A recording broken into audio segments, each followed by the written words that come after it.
27 under through 3 rounds in a PGA Tour event. We're going to analyse Nick Dunlap's golf swing and see the reason why he's able to compete with these big boys at only 20 years old. First off, we're going to take a look at his setup position. What you'll notice is there is a lot of knee bend in his setup.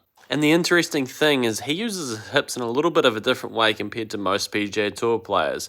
And we're going to take a look at that now. As he takes the club into the top of the backswing, you're going to notice that he holds a lot of flex in that right leg. So we see quite a lot of bend still in that right knee. Keeping this flex in the trail leg makes it difficult to open up your hips. So what you'll notice with Nick's swing is that at the top of the backswing, his hips haven't exactly rotated a lot around his body, which is a very similar move to Brooks Koepka. But the interesting thing you'll note here is that his arm structure has still worked around his body. And this is due to him being able to get his chest opened up, so his chest is facing towards the camera, without opening up the hips as much. The more the hips are going to open up, the easier it is for the chest to open up. But in Nick's case, he's able to disassociate his chest from his hips and still able to get this club into an unbelievably good position at the top of the swing.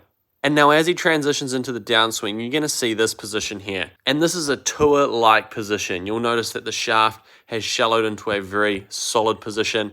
His face angle is in a strong position, and the hips have started to rotate up and turn around the corner. As we continue the swing to the hitting zone, you're going to notice that Nick gets it into an extremely open position with both his hips and his chest. And you can see the stable club face moving through the golf ball. And then there's a unique thing that happens with Nick's swing is that his exit is extremely low and left. You're going to see that club exiting severely underneath his shoulder there. Now, this is not to say that it's bad, but it is pretty typical for someone who doesn't have a lot of hip rotation in the backswing and then a lot of hip rotation in the downswing to get this low and left exit pattern. Now, if you're an amateur golfer who struggles with a slice and you're trying to achieve this low left position, you're really going to struggle. Nick is able to create a golf swing that is functional and produce the golf shots that he needs to be leading a PGA Tour event.